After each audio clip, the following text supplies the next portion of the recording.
एक Excel file है, Excel file में बहुत कुछ होता है, स्प्रेडशीट्स में बहुत डेटा रखा जाता है, और अगर वो पर्सनल होता है जो होता है। मैं कितने ही कस्टमर्स को जानता हूँ जहाँ पे वेंडर्स की और स्टाफ की सारी बैंकिंग इंफॉर्मेशन एक्सेल फाइल में होती है। आसान होता है, IFSC code, phone number, company का नाम, उसी शीट को फॉर्मेट करके वो अपलोड करते हैं और पेमेंट ट्रांसफर भी करते हैं। और एक्सेल शीट का आगे पीछे हो जाना भी बहुत डेंजरस हो सकता है। आज हम इस बारे में बात करेंगे। मेरे यूट्यूब चैनल पर आपका स्वागत है, जिसपे आप रोज प्रीवियसली नया कंटेंट देखते हैं। और जैसे कि मैंने कहा, एक छोटी सी एक्सेल फाइल बहुत कुछ कर सकती है। ये केस स्टडी IFSC कोड और बैंकिंग रिलेटेड नहीं है, लेकिन ये भी एक PIA रिलेटेड है, थोड़ी पुरानी है, हिंदुस्तान की नहीं है, लेकिन एक पब्लिक हेल्थ ऑर्गेनाइजेशन को अपनी वेबसाइट पे कुछ एनालिटिकल टेस्ट की रिपोर्ट डालनी थी। रेगुलर आती है, लेकिन रिपोर्ट मतलब रिसर्च की रिपोर्ट, इंडिविजुअल्स की रिपोर्ट नहीं।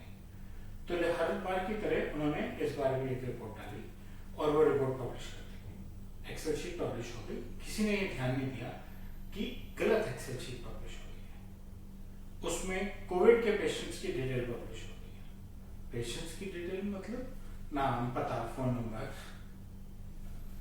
और health record, sensitive personal information public domain में आ गई है। लोग पढ़ रहे हैं उसको, लोग डाउनलोड कर रहे हैं उसको, क्योंकि अदरवाइज वो एक रिसर्च की रिपोर्ट थी। करीबन 18,000 ऐसे पेशेंट्स थे जिनकी इंफॉर्मेशन पब्लिक हो गई है, और 24 घंटे तक वो रिपोर्ट इंटरनेट पे अवेलेबल थी, जब तक किसी ने रियलाइज नहीं किया कि आज गलत एक्सेल शीट अपलोड की है।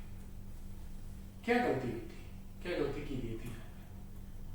यहाँ पे रिपोर्टें मैनुअली अपलोड होती थी, कोई ऑटोमेटिक चेक नहीं था, कोई तरीका नहीं था कि कोई वैलिडेट कर रहा है कि सही रिपोर्ट अपलोड हो रही है या कोई गलती हो रही है।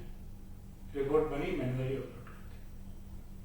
मैनुअल अपलोड करने वालों ने चेक नहीं किया कि क्या अपलोड कर रहे हैं। कोई सिक्योरिटी लॉगिन्स भी नहीं थे कि रिस्ट्रिक्टेड है कि सिर्फ इन लोगों को, क्योंकि सेंसिटिव इंफॉर्मेशन है। सेंसिटिव सिर्फ इसलिए नहीं क्योंकि पर्सनल इंफॉर्मेशन है और हेल्थ रिकॉर्ड है, इसलिए क्योंकि कोविड रिलेटेड है। तो कोई पैनिक ना क्रिएट कर दे मार्केट में। वो रिपोर्ट बिना किसी ने चेक किए, क्योंकि कोई सिक्योरिटी लॉगिन भी नहीं है, किसी ने भी देखा, जल्दी में एक्सेल शीट अपलोड की और कर दी, बस काम खत्म। कोई ऑटोमेटिक चेक नहीं है, कोई ऐसा टूल नहीं है कि जिसमें आप अपलोड जाएगी एक्सेल शीट और वो देखेगा कि यार इस एक्सेल शीट में तो नाम दिए हुए, इसमें तो फोन नंबर दिए हुए, तो कहेगा ये तो प्राइवेसी की वायलेशन है, इसको बात करो। कोई सिस्टम नहीं है। रिजल्ट, सेंसिटिव इंफॉर्मेशन 18,000 पेशेंट्स की वेबसाइट पे अपलोड हो गई। की लेसन्स, ऑटोमेशन कर सकते हैं या नहीं कर सकते हैं, लेकिन अगर आप सेंसिटिव पर्सनल डेटा हैंडल कर रहे हैं तो अपने प्रोसेसेस ऐसे बनाइए कि अपलोड करने वाला एक बार फाइल को खोल के देख तो ले कि उसमें इंफॉर्मेशन क्या है। फाइल के नाम इस हिसाब से हो कि नाम से लगे कि इसमें सेंसिटिव इंफॉर्मेशन है, इसको सेंसिटिव तरीके से हैंडल करना है, गलती से अपलोड नहीं करना है। डेटा को रिव्यू कीजिए, एक्सटर्नल शेयरिंग से पहले प्रोटेक्ट कीजिए उसको अच्छी तरह से, ऑटोमेशन टूल्स यूज कीजिए। एम्प्लॉयज की ट्रेनिंग, हम प्राइवेसी में बार बार बात कर चुके हैं।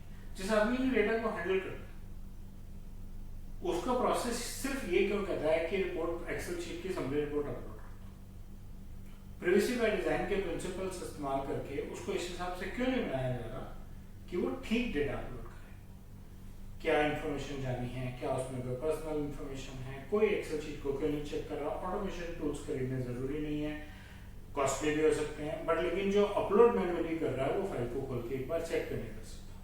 उसके पास एक चेकलिस्ट क्यों नहीं है जिसमें उसने मार्क किया है कि इसमें कोई PIA नहीं है।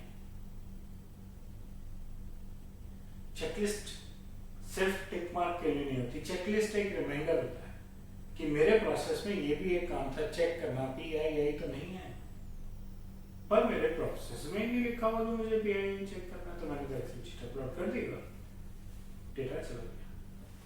Privacy by design her process में सिंपल, आपको अपलोड करने से पहले चेक करना है कि सेंसिटिव डेटा तो नहीं जा रहा। आपको फाइल का नाम रखते हुए ही नाम के आगे सेंसिटिव लिखना है, जिससे कि अपलोड ही ना करें।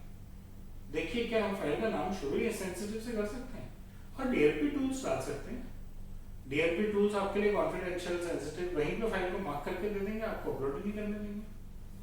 तो कुछ प्रिकॉशंस हैं, कुछ लेसन्स हैं जो इस पब्लिक हेल्थ ऑर्गेनाइजेशन ने सीखी, हमें भी इनसे सीख लेनी चाहिए और अपने आप को सावधान कर लेना चाहिए कि हम गलती से अपने कस्टमर्स, अपने एसोसिएट्स का पर्सनल डेटा गलती से पब्लिक डोमेन पे ना अपलोड करते हैं।